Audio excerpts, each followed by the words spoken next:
వి gold trusted gold buyers తాకట్టులో ఉన్న బంగారాన్ని విడిపించి ఈ రోజు ఉన్న మార్కెట్ ధరకే కొనబడును. మరిన్ని వివరాలకు సంప్రదించండి 7771077720. మిత్రులందరికీ కూడా హృదయపూర్వక నమస్కారాలు. గుంటూరు ప్రాంతంలో ప్రత్యేకంగా మీడియా సమావేశం పెట్టి మిమ్మల్ని అందరినీ కూడా కలుసుకోవడం చాలా ఆనందమైన విశేషం. గతంలో కూడా ఎన్నో సందర్భాల్లో గుంటూరు వచ్చాం. రాజకీయ చైతన్యం కలిగినటువంటి ప్రాంతం ఈ గుంటూరు ప్రాంతం.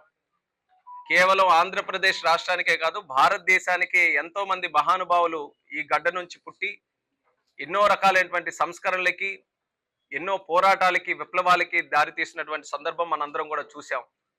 అటువంటి ఈ ప్రాంతం ఈరోజు ఒక చక్కనైనటువంటి వాతావరణంలో ఆంధ్ర రాష్ట్రానికి మళ్ళీ అభివృద్ధికి పునాదులు వేసే విధంగా ఇక్కడ ఒక మంచి నాయకత్వానికి ముందుకు నడిపిస్తున్నటువంటి సందర్భం కూడా చూస్తే చాలా ఆనందంగా ఉంది. అదే రకంగా ఈరోజు మీడియా సమావేశంలో కూడా నాతో పాల్గొన్నారు. మరి శాసనసభ్యులు, సోదరులు, కుటుంబ సభ్యులతో సమానమైన నరేంద్ర గారు, రామాంజనేయులు గారు, మాధవి గారు, అలాగే ఈరోజు రంగరాజు గారు, జయప్రకాష్ గారు, తిరుపతి గారు భారతీయ జనతా పార్టీ నుంచి కూడా ఇందులో పాల్గొన్నారు. జనసేన నాయకులు, కార్పొరేటర్లు, అలాగే తెలుగుదేశం, బీజేపీ అందరూ కూడా ఒక కుటుంబ పరంగా ఈరోజు ఈ కార్యక్రమంలో పాల్గొన్నందుకు వాళ్ళందరికీ కూడా నా ధన్యవాదాలు కూడా తెలియజేసుకుంటున్నాను. ఫిబ్రవరి 1వ తేదీన భారతదేశానికి సంబంధించినటువంటి కేంద్ర బడ్జెట్ని మన ఆడపడుచు నిర్మలా సీతారామన్ గారు 8వసారి ప్రవేశపెట్టడం జరిగింది. ఒక మహిళగా అటువంటి అరుదైన గౌరవం దక్కించుకున్నటువంటి నిర్మలా సీతారామన్ గారికి తెలుగు ప్రజలందరి తరపున కూడా హృదయపూర్వకమైనటువంటి అభినందనలు తెలియజేస్తున్నాం. ఎక్కడైనా మనం చూసుకుంటే ఆర్థికంగా ఒక ఇన్స్టిట్యూషన్ కానీ, ఒక కుటుంబం కానీ బలపడుతుందనంటే అందులో మూల కారణం ఒక మహిళ ఎప్పుడు కూడా ఉంటుంది. దాన్ని గుర్తించి మన ప్రధానమంత్రి గారు నరేంద్ర మోదీ గారు భారతదేశం తాలూకా ఆర్థిక వ్యవస్థను ఒక మహిళ చేతుల్లో ఉంటే అది ఖచ్చితంగా ఒక మంచి ఫలితాలకి దారితీస్తుందనే ఆలోచనతో నిర్మలా సీతారామన్ గారికి ఆ అవకాశం ఇచ్చిన తర్వాత సుమారు 8 సార్లు కంటిన్యూస్ గా బడ్జెట్ ప్రవేశపెట్టి ఒక అరుదైనటువంటి రికార్డు కూడా ఆవిడ స్థాపించారు. దానితో పాటు ఈరోజు ఈ బడ్జెట్ ని తీసుకుంటే 140 కోట్ల మంది భారతీయుల తాలూకా ఆశలను కానీ, ఆశయాలను కానీ నిజం చేసే విధంగా ఈ యొక్క బడ్జెట్ ప్రతి ఒక్కరికి కూడా సహకరించే విధంగా నడుస్తుంది.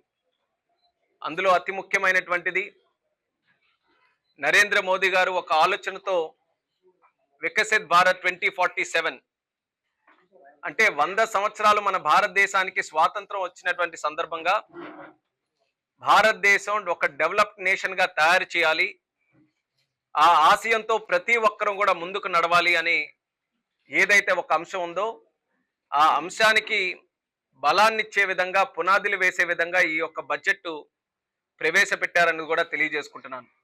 ఒక చరిత్రాత్మకమైనటువంటి బడ్జెట్ ఇది, ప్రజా బడ్జెట్ ఇది. ఏ పరంగా చూసుకున్నా సరే గతంలో ఎన్నో బడ్జెట్లు మనం చూసాం, కానీ అందరినీ కూడా కలుపుకొని ప్రతి ఒక్క అంశాన్ని కూడా ప్రస్తావిస్తూ అందరికీ కూడా మంచి చేసే విధంగా నిర్ణయాలు తీసుకోవడం అనేది చాలా సాహసోపేతమైనటువంటి కార్యక్రమం. అటువంటి కార్యక్రమాన్ని మన ఆర్థిక మంత్రి నిర్మలా సీతారామన్ గారు ఆవిడ తాలూకా ఎక్స్పీరియన్స్ అంతటిని కూడా వినియోగించుకొని అందరికీ కూడా న్యాయం చేయాలి, ప్రతి ఒక్కరి ఆస్పిరేషన్స్ కు కూడా మనం ఊతమివ్వాలి అనే ఆలోచనతో ఈ యొక్క బడ్జెట్ ని అందరి బడ్జెట్ గా, ప్రజా బడ్జెట్ గా మరొకసారి మనం తెలియజేసుకోవచ్చు. పేదవాళ్ళు, యువకులు, మహిళలు, రైతులు వీళ్ళ నలుగురిని కూడా భారతదేశం భవిష్యత్తులో వికసిత భారతదేశంగా తయారవ్వాలనంటే ఈ 4 వర్గాలని ఒక ప్రధానమైన పునాదులుగా మనం తయారు చేసి వాళ్ళ తాలూకా అభివృద్ధికి మనం సహకరించాలనే ఆలోచనతో ఈ 4 వర్గాలని కూడా సూక్ష్మంగా వాళ్ళ తాలూకా సమస్యలన్నీ కూడా అవగాహన చేసుకొని ఈ బడ్జెట్లో కొన్ని విషయాలు పొందుపరచడం జరిగింది. అలాగే సెక్టర్స్ రంగంగా తీసుకుంటే అగ్రికల్చర్ కానీ, ఎంఎస్ఎంఈస్ కానీ, ఇన్వెస్ట్మెంట్స్ పెట్టుబడులు, అలాగే ఎక్స్పోర్ట్స్, ఈ 4 సెక్టర్స్ ప్రధాన సెక్టర్స్గా తీసుకొని కూడా బడ్జెట్లో ఎన్నో విషయాలు పొందుపరిచారు.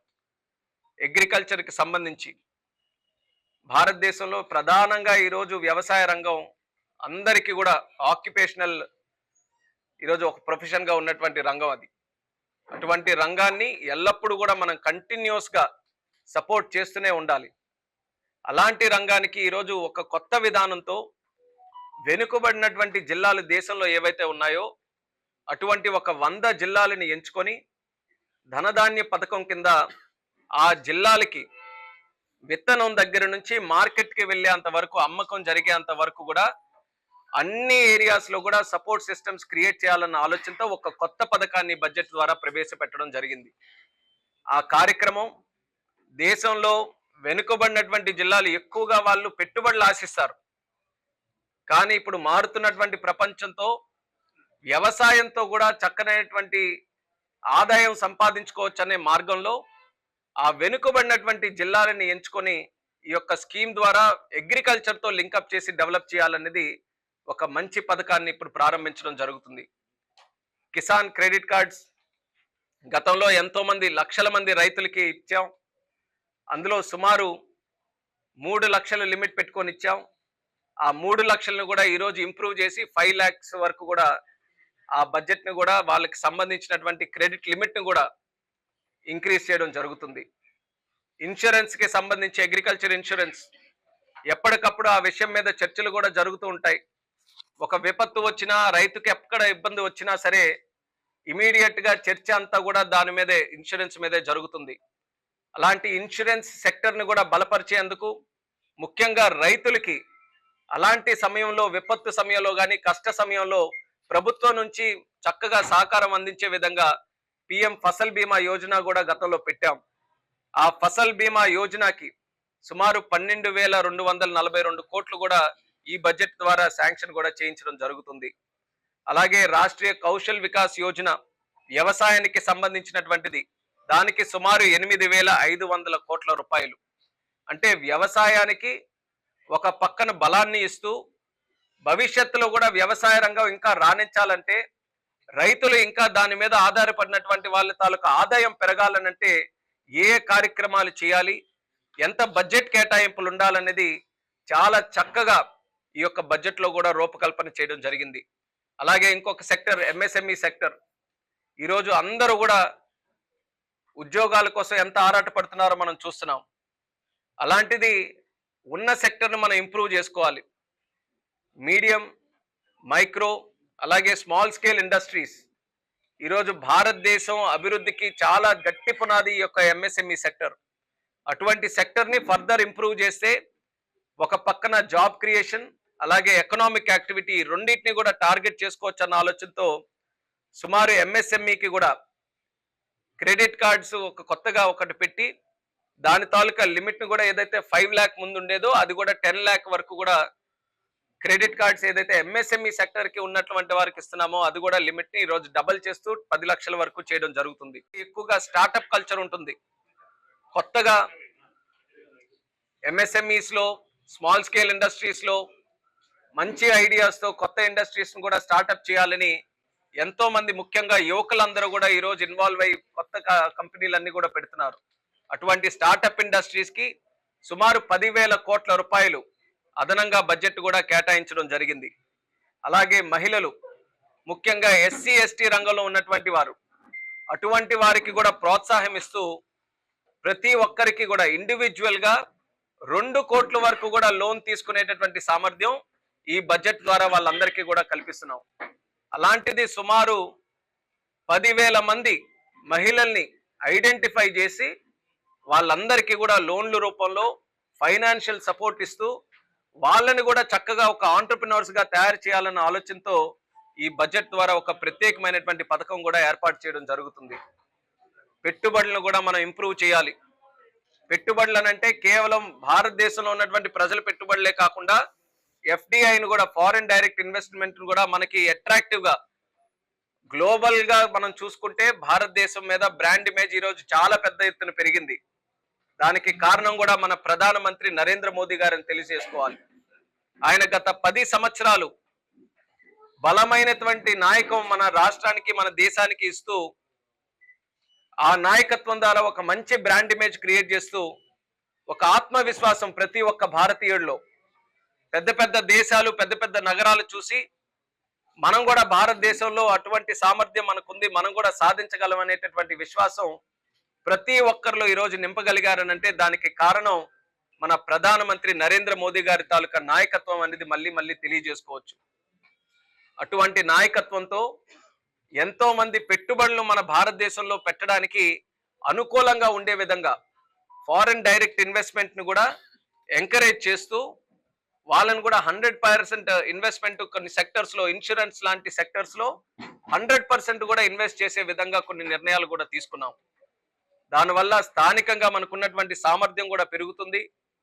ఎక్కువ గ్లోబల్ మల్టీనేషనల్ కంపెనీస్, ఒక మంచి కార్పొరేట్ స్ట్రక్చర్ ఉన్నటువంటి అలాంటి కంపెనీస్ కూడా మన దేశానికి వచ్చి ఇక్కడ కూడా హెడ్ క్వార్టర్స్ పెట్టుకునేటటువంటి సామర్థ్యం ఉంటుంది. కాబట్టి దానికి కూడా ఈరోజు బడ్జెట్ ద్వారా కొన్ని నిర్ణయాలు తీసుకున్నాం.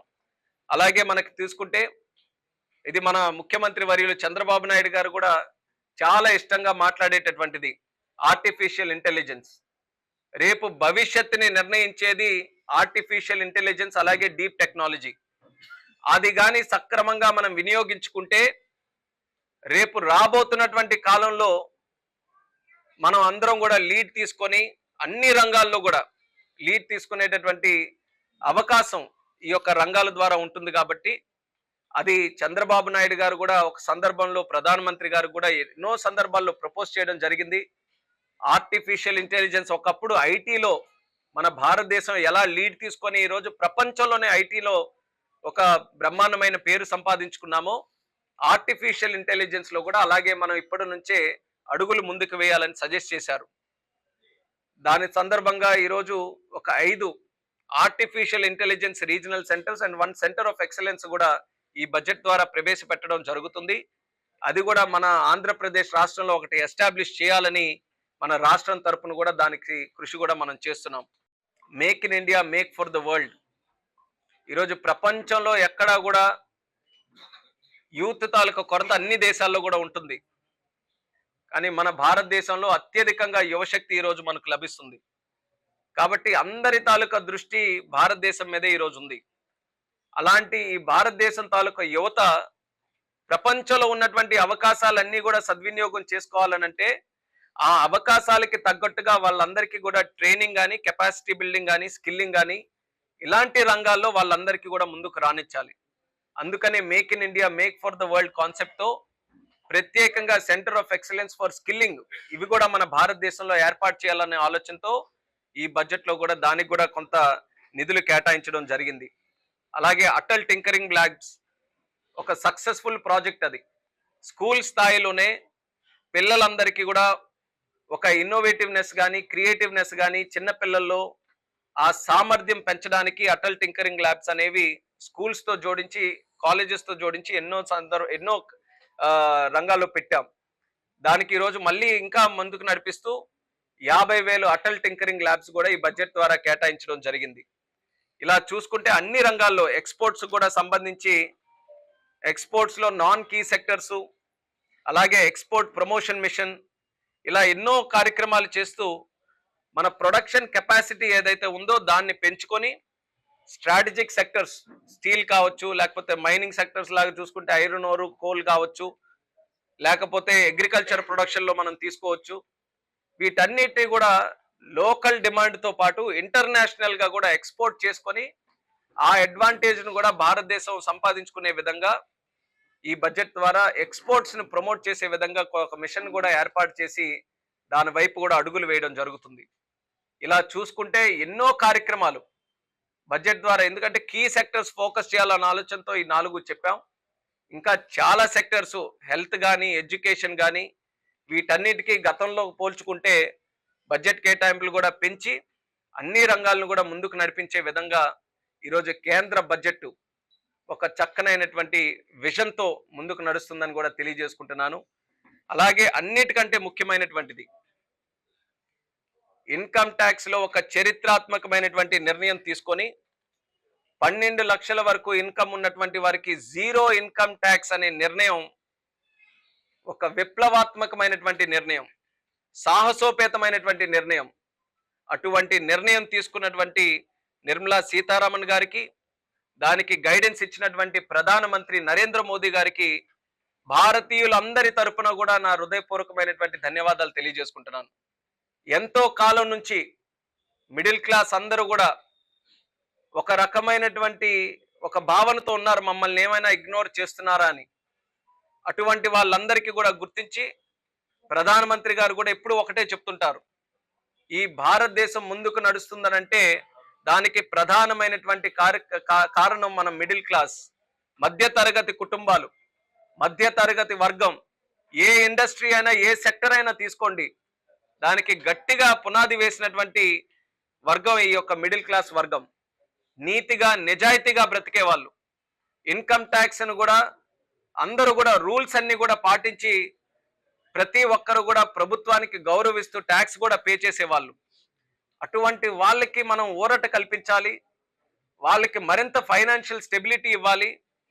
ప్రభుత్వం వాళ్ళ మీద దృష్టి పెట్టింది, ఫోకస్ పెట్టింది అనే ఆలోచన, ఆ ధైర్యం వాళ్ళందరికీ కూడా కల్పించాలని ఎవ్వరు కూడా ఊహించని విధంగా 12 లక్షల వరకు కూడా జీరో ట్యాక్స్ స్లాబ్ ని ఈరోజు ఇంప్రూవ్ చేయడం అనేది నిజంగా ఒక హిస్టారిక్ డెసిషన్ గా మరొకసారి ఈ సందర్భంగా తెలియజేసుకుంటున్నాను. బడ్జెట్ ప్రజా బడ్జెట్ అనడానికి ప్రధానమైనటువంటి కారణం కూడా ఈ యొక్క నిర్ణయంగా మనం అందరం కూడా తెలుసుకోవాలి. అటువంటి ఈ యొక్క నిర్ణయం వల్ల కేంద్ర ప్రభుత్వానికి సుమారు 1,00,000 కోట్ల రూపాయలు రెవెన్యూలో లాస్ జరుగుతుంది. అయినప్పటికీ కూడా వాళ్ళందరికీ కూడా ఆ ఫైనాన్షియల్ స్టెబిలిటీ కల్పించడానికి, ఆ కుటుంబాలని గౌరవించడానికి, వాళ్ళకు ఒక ప్రత్యేక గుర్తింపు తీసుకొని రావడానికి ఒక నిర్ణయం తీసుకోవడం జరిగిందని కూడా తెలియజేస్తున్నాను. దీనివల్ల సుమారు 1 కోటి మంది ఆ మిడిల్ క్లాస్ లో ఉన్నటువంటి వ్యక్తులకి, ఎంతో మంది సాఫ్ట్వేర్ ఉద్యోగస్తులకి, ప్రభుత్వ ఉద్యోగస్తులకి, చిన్న చిన్న పరిశ్రమలో పనిచేస్తున్నటువంటి ఉద్యోగస్తులకి, కేంద్ర ప్రభుత్వంలో పనిచేస్తున్నటువంటి ఉద్యోగస్తులకి, వాళ్ళందరికీ కూడా ఎంతో ఊరట కల్పిస్తుందని కూడా ఈ ఒక్క నిర్ణయాన్ని మరొకసారి ఈ సందర్భంగా తెలియజేసుకుంటున్నాను. ఇవన్నీ కేంద్ర పరంగా ఉన్నటువంటివి. మరొక పక్కన మన ఆంధ్రప్రదేశ్ రాష్ట్రం కూడా ఉంది.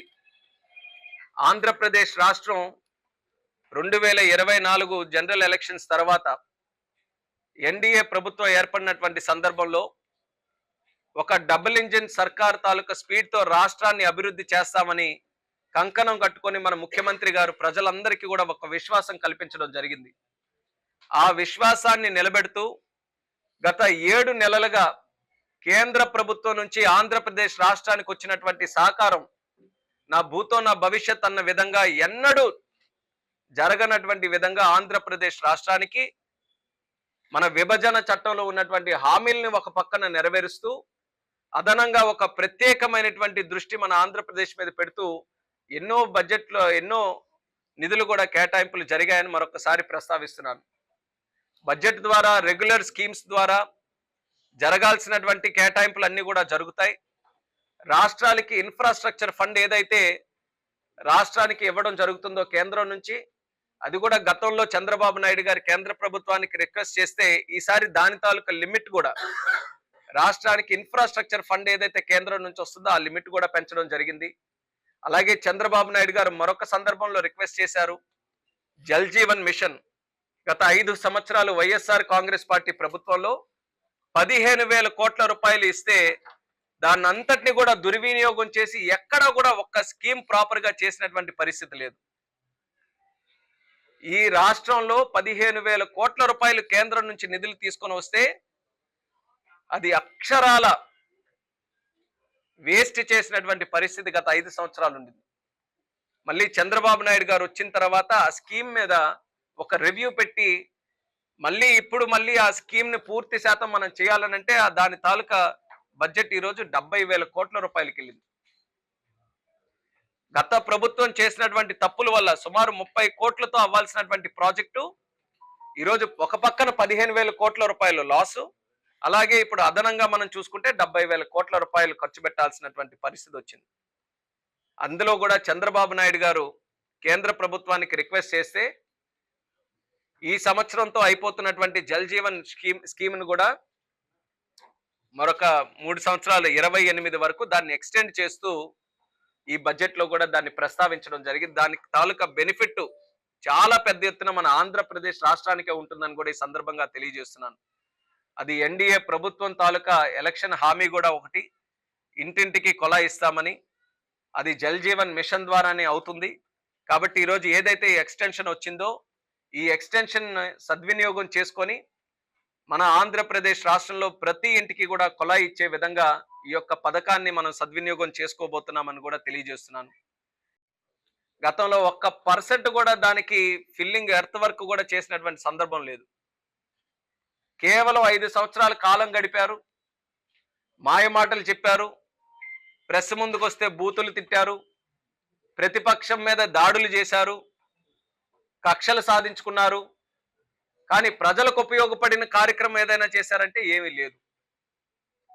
అలాంటిది పోలవరం ప్రాజెక్టు మన రాష్ట్రానికి జీవనాడి లాంటి ప్రాజెక్ట్. అది దాని తాలూకా ప్రాధాన్యత మళ్ళీ గుర్తించి చంద్రబాబు నాయుడు గారు మళ్ళీ ముఖ్యమంత్రి పదవి చేపట్టిన తర్వాత కేంద్రంలో చాలా సందర్భాల్లో వచ్చారు, మీరు కూడా చూశారు. ఢిల్లీ వచ్చినటువంటి సందర్భాల్లో చాలా క్లారిటీగా మెటికులస్గా రాష్ట్రానికి ఏవి కావాలనేది ఒక చిన్నపిల్లాడి ఎగ్జామ్కి ఏ రకంగా ప్లానింగ్ చేసుకుంటాడో చంద్రబాబు నాయుడు గారు ఆ రకంగా ఇప్పటికీ కూడా ప్రతి ఒక్కటి కూడా నోట్ చేసుకొని ముఖ్యమంత్రిగా కేంద్ర మంత్రుల దగ్గరికి వెళ్ళి కేంద్ర మంత్రులతో కూర్చొని ప్రతి ఒక్క అంశాన్ని కూడా కూలంకుషంగా డెప్త్లో అన్నిటిని కూడా డిస్కస్ చేసి ఆయన అంత హార్డ్ వర్క్ ఈ యొక్క 7 నెలల్లో చేశారు. కాబట్టి చాలా విషయాల్లో మనకి ఈరోజు కేంద్రం నుంచి కూడా నిధులు ఇమీడియట్ గా మనం తెచ్చుకోగలిగాం. అందులో పోలవరం ప్రాజెక్టుకి సంబంధించి 12,130 కోట్ల రూపాయలు చిన్న విషయం కాదది. ఎందుకనంటే ఎంత మనం అధికారంలో ఉన్నా, ఎంత అలయన్స్ లో ఉన్నా ప్రొసీజర్స్ కూడా కొన్ని సందర్భాల్లో యాక్సెప్ట్ చేయాలి.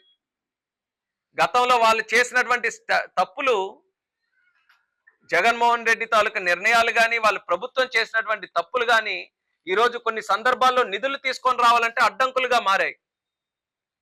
ఆ రోజు వాళ్ళు చేసినటువంటి కార్యక్రమాల వల్ల పూర్తిగా డయాఫ్రామ్ వాళ్ళే ఈరోజు డిలాపిటేటెడ్ కండిషన్లో అయిపోయింది. సో అలాంటివన్నీ కూడా ఛాలెంజెస్ ని మళ్ళీ దాటుకొని మళ్ళీ సాధించుకోవాలనంటే అది చంద్రబాబు నాయుడు గారి తాలూకా విజన్ వల్ల, ఆయన పట్టుదల వల్ల, ఆయన అండర్స్టాండింగ్ వల్ల ఈరోజు నరేంద్ర మోదీ గారు కూడా రాష్ట్రం మీద ఉన్న ప్రత్యేక కాన్ఫిడెన్స్ తో ఈరోజు మళ్ళీ నిధులు కూడా కేటాయించి సుమారు 12,000 కోట్ల రూపాయలు, ఈ బడ్జెట్ లో కూడా సుమారు 5,000 కోట్ల రూపాయలు చిలుకుగా పోలవరం ప్రాజెక్టుకి మనం సాధించుకున్నాం. అలాగే అమరావతి ప్రాజెక్టు అందరికీ తెలిసిందే, రాష్ట్ర విభజన జరిగిన తర్వాత మనకి క్యాపిటల్ లేని రాష్ట్రంగా తయారయ్యాం. చంద్రబాబు నాయుడు గారు అప్పుడు మళ్ళీ మన రాష్ట్రంలో ప్రపంచం గర్వించదగ్గ రాజధాని సృష్టించాలనే ఆలోచనతో అమరావతికి శంకుస్థాపన చేశారు. అప్పుడు ప్రధానమంత్రి గారు కూడా స్వయంగా వచ్చి దానికి శంకుస్థాపన చేశారు. ఎంతో గ్రాండ్ గా ఒక పెద్ద విజన్ తో అమరావతి చేయాలని అనుకుంటే ప్రభుత్వం మారిన వెంటనే జగన్మోహన్ రెడ్డి గారు ఒక కొత్త ఆటను మొదలుపెట్టి 3 రాజధానుల ఆట తీసుకొని వచ్చి 3 ప్రాంతాలని కూడా అన్యాయం చేశారు. ఎక్కడ అభివృద్ధి అనే పేరుతో ఒక్క కార్యక్రమం ఏ ప్రాంతంలో కూడా, రాజధాని అన్నటువంటి ఏ ప్రాంతంలో కూడా ఎక్కడా జరగలేదు. ఆఖరికి ఉన్న అమరావతిని కూడా సర్వనాశనం చేసే పరిస్థితికి వచ్చారు.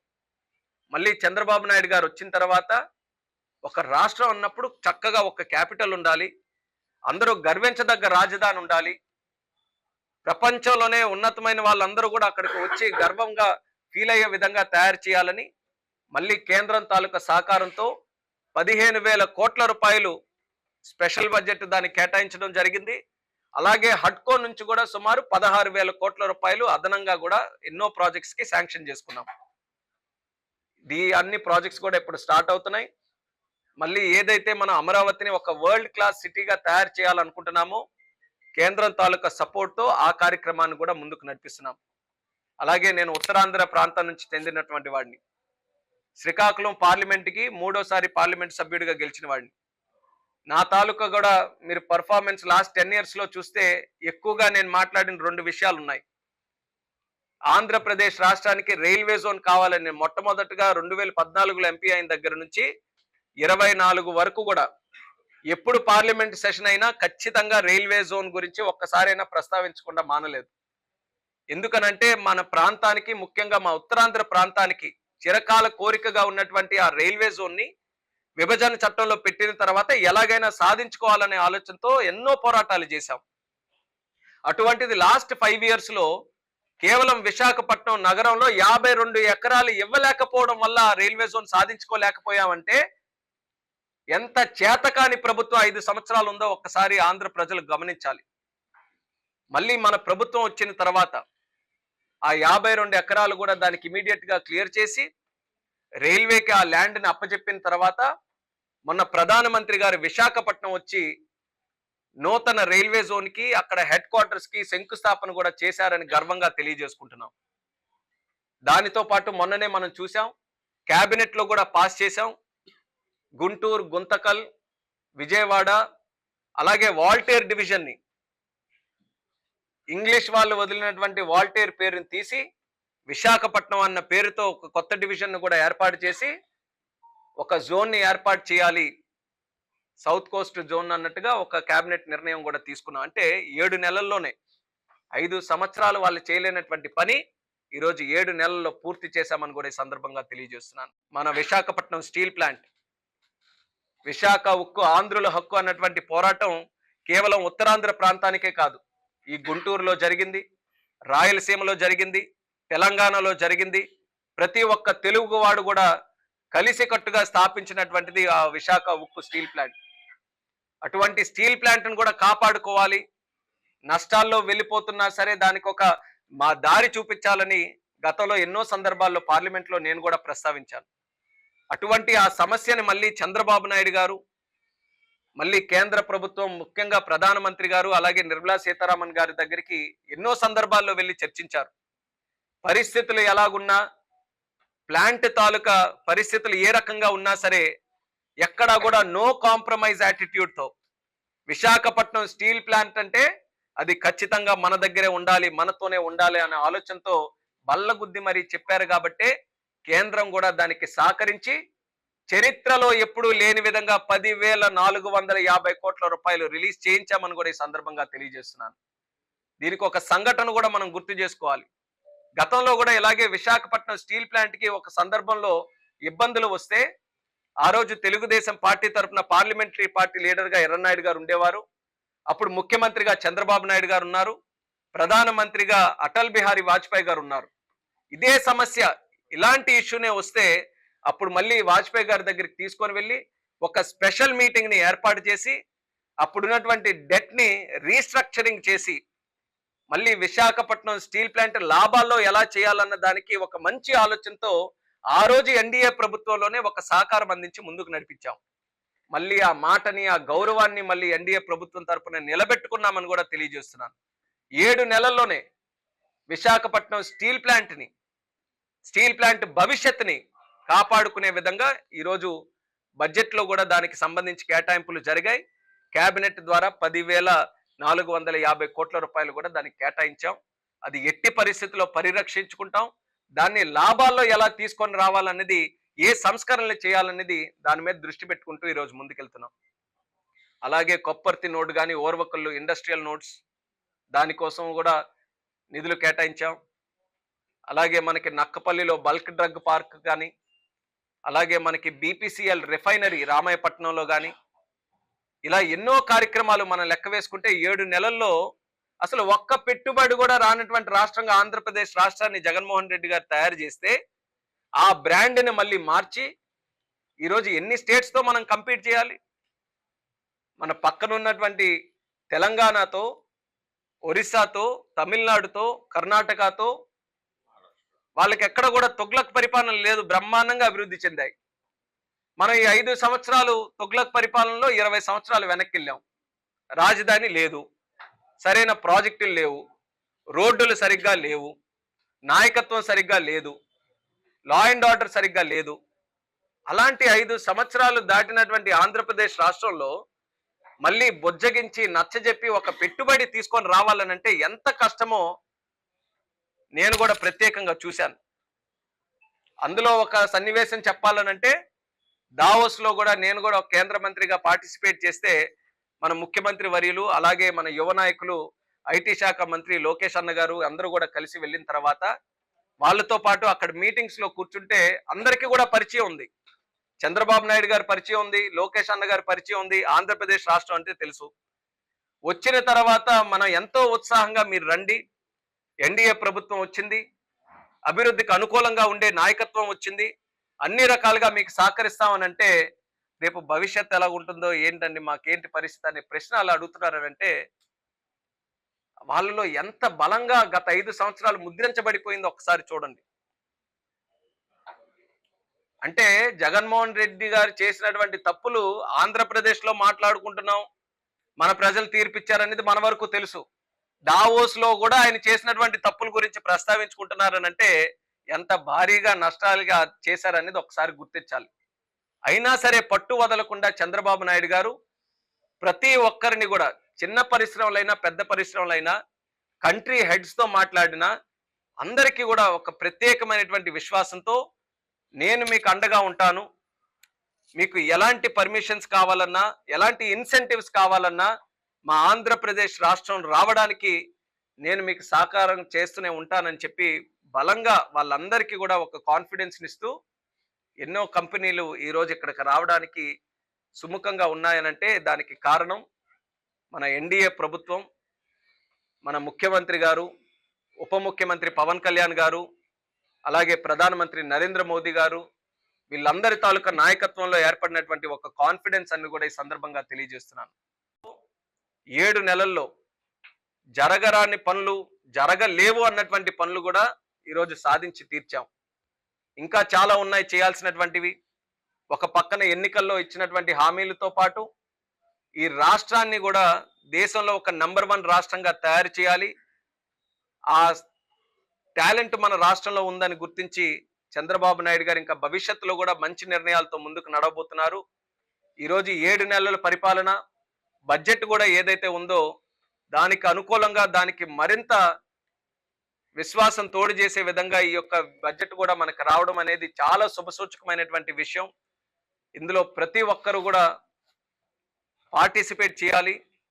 వికసిత్ భారత్ 2047 అనేది కేవలం నరేంద్ర మోదీ గారి తాలూకు లక్ష్యమో, ప్రభుత్వం తాలూకు లక్ష్యం కాదు, ప్రతి ఒక్కరి తాలూకు లక్ష్యమై ఉండాలి. $3 ట్రిలియన్ ఎకానమీ నుంచి $5 ట్రిలియన్ ఎకానమీగా మనం తయారు కావాలి.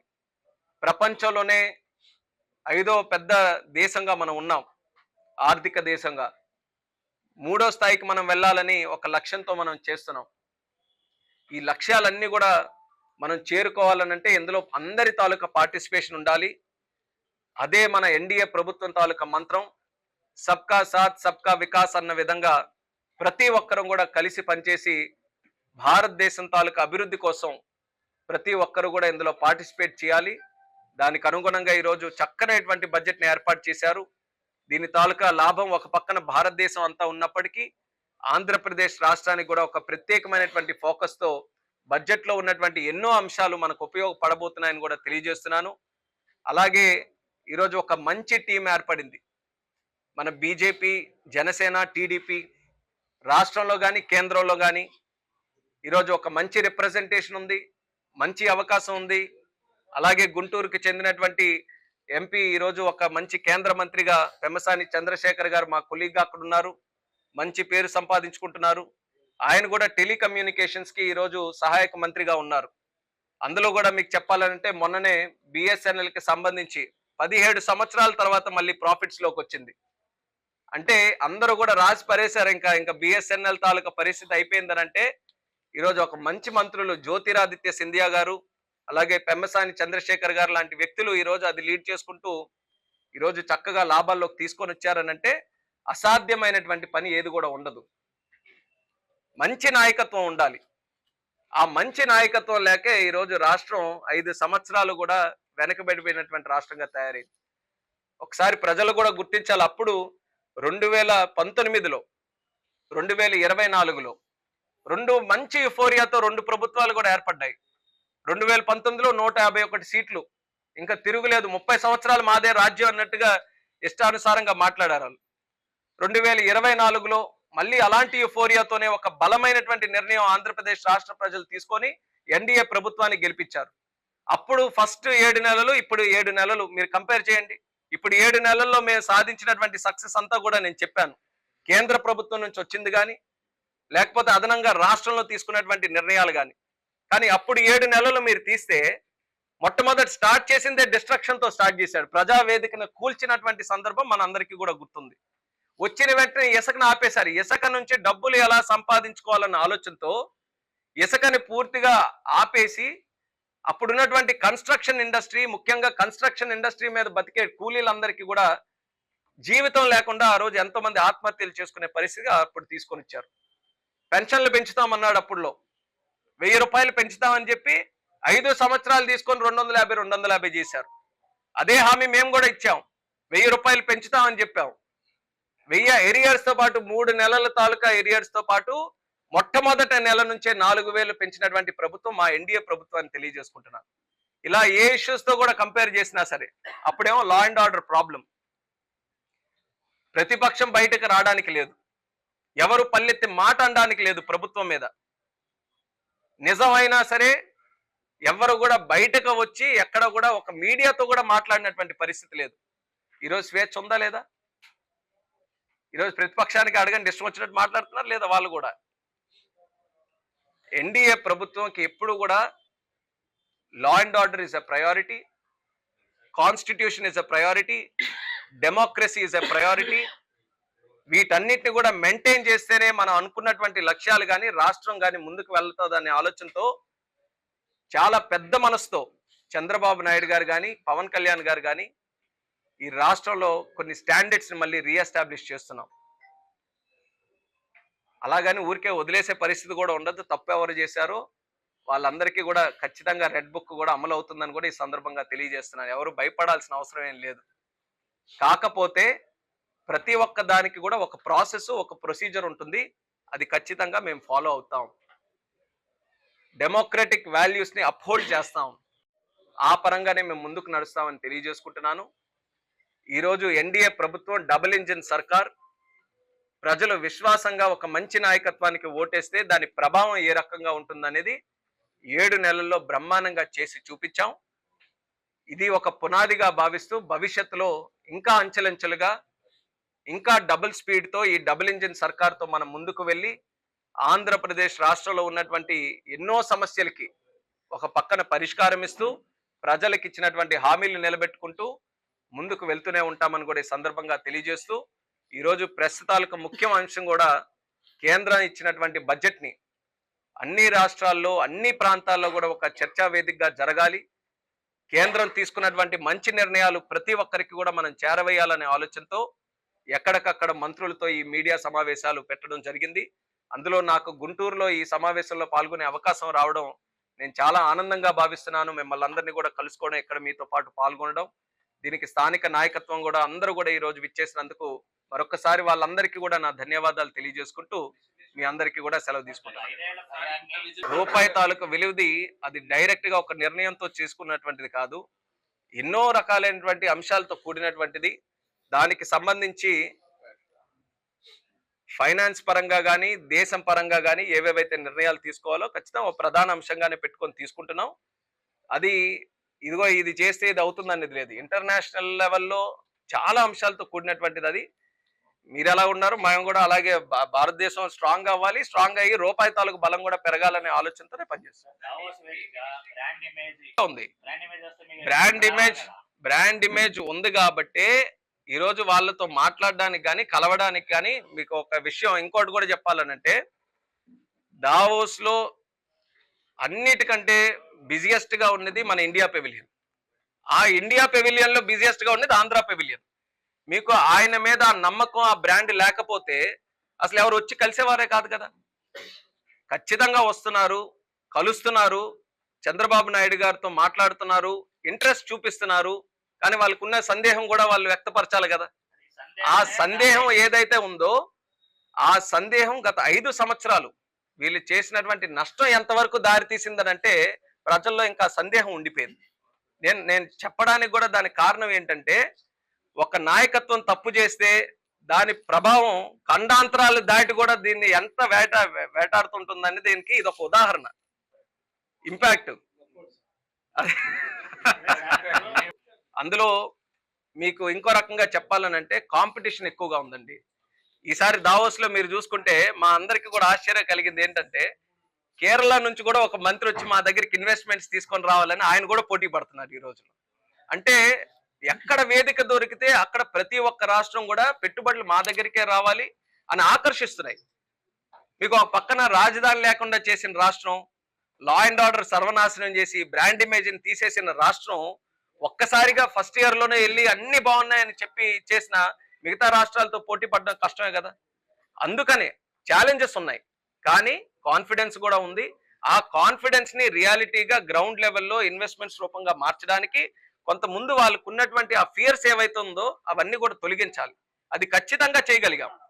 ఒక మంచి పాలసీ మేకింగ్ తో, మంచి నాయకత్వంతో, చంద్రబాబు నాయుడు గారి విజన్ తో వాళ్ళందరికీ కూడా ఒక మంచి కాన్ఫిడెన్స్ అనేది మన రాష్ట్రం మీద క్రియేట్ అయింది. వాళ్ళు కూడా ప్రతి ఒక్కరు కూడా హామీ ఇచ్చారు, మళ్ళీ మీకు ఆంధ్రప్రదేశ్ రాష్ట్రం వచ్చి అక్కడ కలిసి అక్కడే మీకు ఎంఓయూలు కూడా మేము చేస్తామన్నటువంటి హామీ ప్రతి ఒక్కరు కూడా ఇచ్చారు. సో చాలా పాజిటివ్ గానే డావోస్ విజిట్ కూడా జరిగింది. One of the fastest growing sectors మన భారతదేశంలో సివిల్ ఏవియేషన్ సెక్టర్. గత 10 సంవత్సరాల్లో కూడా ఎవ్వరు ఊహించిన విధంగా ఎయిర్పోర్ట్స్ తాలూకా కన్స్ట్రక్షన్ జరిగాయి. ఎక్కువ మంది ఈరోజు ఎయిర్ ట్రావెల్ కింద ప్రయాణం కూడా చేయడం జరుగుతుంది. ఒక నెంబర్ చెప్పాలంటే 2014లో 74 ఎయిర్పోర్ట్లు ఉంటే 2000 ఈ రోజుకి 159 ఎయిర్పోర్ట్లు మన భారతదేశంలో నిర్మించుకున్నాం. అలాగే ప్రయాణికుల తాలూకా సంఖ్య కూడా 2014 నుంచి ఇప్పటి వరకు డబుల్ చేసుకోగలిగాం. ఇందులో ఒక ప్రధానమైనటువంటి స్కీమ్, ఇంత ప్రోగ్రెస్ సివిల్ ఏవియేషన్ లో రావడానికి ఉడాన్ స్కీమ్, ఉడే దేశ్ కా ఆమ్ నాగరిక్ అన్న స్కీమ్ ని నరేంద్ర మోదీ గారు ప్రవేశపెట్టిన తర్వాత ఎక్స్ట్రాడినరీగా సివిల్ ఏవియేషన్ లో గ్రోత్ వచ్చింది. 2016లో గమ్మత్ ఏంటంటే ఆ రోజు కూడా మన తెలుగుదేశం పార్టీ అశోక్ గజపతి రాజు గారు మంత్రిగా ఉంటే ఆ రోజు ఆ స్కీమ్ లాంచ్ చేశారు. ఆ లాంచ్ చేసినటువంటి స్కీమ్ వల్ల చిన్న చిన్న ప్రాంతాల్లో కూడా ఎయిర్పోర్ట్లు కట్టగలిగాం, అక్కడ నుంచి కనెక్టివిటీ కూడా ఇవ్వగలిగాం. మళ్ళీ నేను మంత్రి అయిన తర్వాత ప్రధాన మంత్రి గారు కూడా ప్రత్యేకంగా ఒక ప్రపోజల్ పెట్టాం. ఉడాన్ స్కీమ్ చాలా చక్కగా పనిచేస్తుంది, కానీ 10 సంవత్సరాలు అంటున్నారు, మరి తొందరగా ఫినిష్ అయిపోతుంది కాబట్టి దాన్ని ఎక్స్టెండ్ చేయాలని రిక్వెస్ట్ చేసిన తర్వాత దానికి కూడా అంగీకరించి మన బడ్జెట్ లో ఉడాన్ని ఇంకో 10 సంవత్సరాల వరకు కూడా పొడిగిస్తున్నట్టుగా నిర్మలా సీతారామన్ గారు కూడా ప్రస్తావించారు. దానికి కూడా మంత్రి గారికి ప్రత్యేక ధన్యవాదాలు తెలియజేస్తున్నాను. ఉడాన్ అని ప్రస్తావిస్తూ స్కీమ్ ని పొడిగిస్తూ మరొక 120 డెస్టినేషన్లు కూడా కనెక్ట్ చేస్తామని కూడా చెప్పడం జరిగింది. అంటే ఒక 120 ఎయిర్పోర్ట్లు కావచ్చు, వాటర్ ఏరోడ్రమ్స్ కావచ్చు, హెలిప్యాడ్స్ కావచ్చు, వీటన్నిటిని కూడా దేశం మొత్తం మీద క్రియేట్ చేసి 120 యాడ్ చేస్తామన్న లెక్క కూడా ఆవిడ చెప్పడం జరిగింది. ఉడాన్ స్కీమ్ ద్వారా 88 ఎయిర్పోర్ట్లని మనం అప్గ్రేడ్ చేసుకున్నాం, కొత్తగా నిర్మించుకున్నాం. సుమారు 1,50,00,000 మంది ప్రయాణికులకి ఉడాన్ స్కీమ్ ద్వారా వైబిలిటీ గ్యాప్ ఫండింగ్ అందించి ఆ రూట్స్ మీద ప్రయాణం చేసే విధంగా చేశాం. అంటే 10 సంవత్సరాలు ఈ లెక్క అయితే, ఈ 10 సంవత్సరాలు వచ్చే 10 సంవత్సరాల్లో 120 డెస్టినేషన్స్ కనెక్ట్ చేయాలి. అలాగే 4 crore పీపుల్ని ఈ యొక్క ఉడాన్ స్కీమ్ ద్వారా యాత్రికుల్ని వాళ్ళందరినీ కూడా రూట్స్ కి కనెక్ట్ చేయాలన్న ఆలోచనతో ఒక మంచి స్కీమ్ ని ఏర్పాటు చేశారు. అలాగే మేము సివిల్ ఏవియేషన్ ద్వారా ఇంకో సెక్టర్ ని మేము ఆలోచిస్తుంది, ఎయిర్ కార్గో కూడా ఇంప్రూవ్ చేయాలని. ఎయిర్ కార్గో ఇంకా అంతంత మాత్రంగానే ఉంది. అది కేంద్ర ప్రభుత్వం కూడా ప్రత్యేకమైనటువంటి దృష్టి పెట్టి మన ఎయిర్పోర్ట్స్ లో ఎయిర్ కార్గో సర్వీసెస్ ఇంకా బెటర్ గా చేయాలి, స్ట్రీమ్ లైన్ చేయాలి.